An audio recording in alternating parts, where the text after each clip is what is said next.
sometimes it's worth revisiting. All right, I'm going to do something that I've never done before, which is that I'm going to revisit and kind of reassess my look at Hell-Bent, which was the final Doctor Who episode of Series 9. Because I feel like at this point I do actually understand what the episode was going for and what it was supposed to be.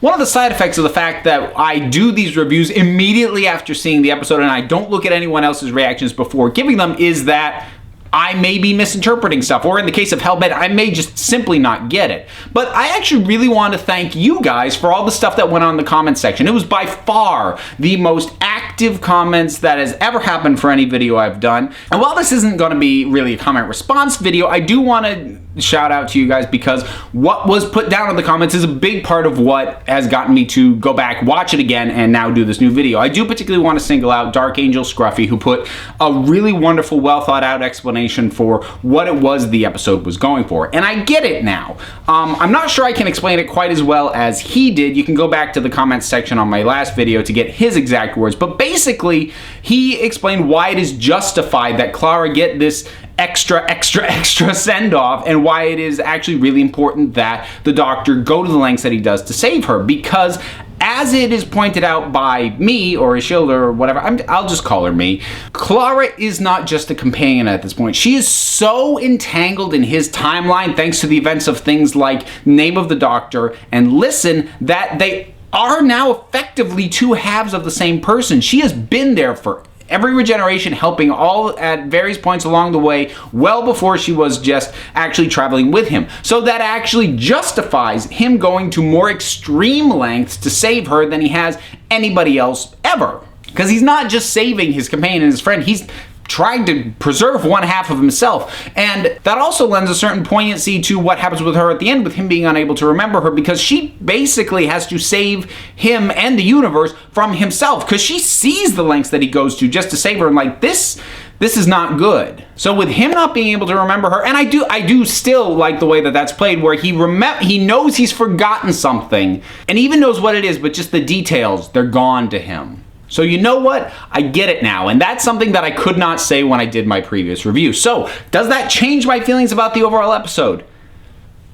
Not really. I now think better of it than I did the first time I saw it, certainly, but I still can't say that I like it. I don't do numerical ratings on these episodes, but if I did say a rating out of 10, this reassessment would only bump it up 1-2 points at the most. And I think the thing that keeps me from being on board with this is just fundamental problems with what it is doing. And now that I understand what it's doing, I think I can articulate that better. I saw pretty clearly in the comments, and while it wasn't 100%, but for the most part, people who liked this episode or loved it were fans of Clara. People who had more issues with it tended to not be such big fans of Clara. And that, I think, really speaks to the heart of why I couldn't quite get on board with this. I've never hated Clara. I've never really loved her either. But what I don't like about this episode is that it makes her clearly, definitively, and kind of irrevocably the most important person in the Doctor's life ever.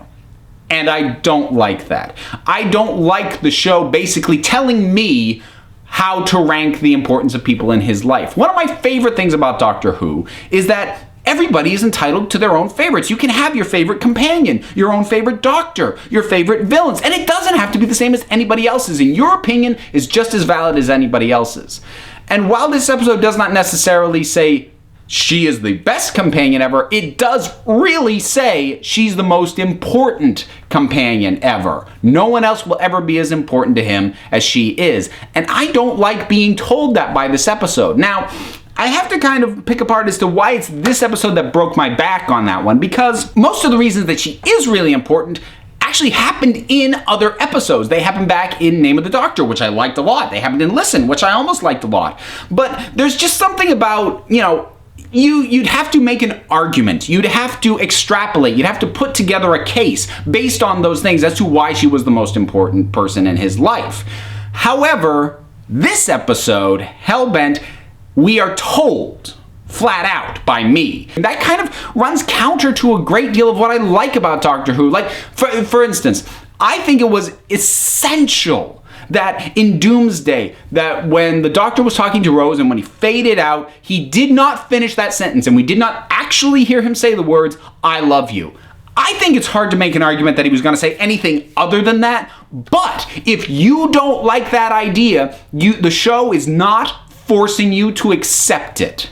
Another example, in The End of Time, Russell T Davies and some of the other producers have said very clearly that the woman who shows up at various points is intended to be the Doctor's mother, but they don't say that flat out. So you're not forced to accept that. You are allowed some wiggle room to come up with your own preferred headcanon. In my case, I actually like to think it's Romana. Can I make an argument for that? Well, no, but I am allowed the freedom to believe that if I choose to. So what I don't like about this episode is it takes away your ability to make your own choice as to who's the most important for him. And like I've said, the pieces and the evidence were there already, but having the show flat out tell me, it just rubs me the wrong way.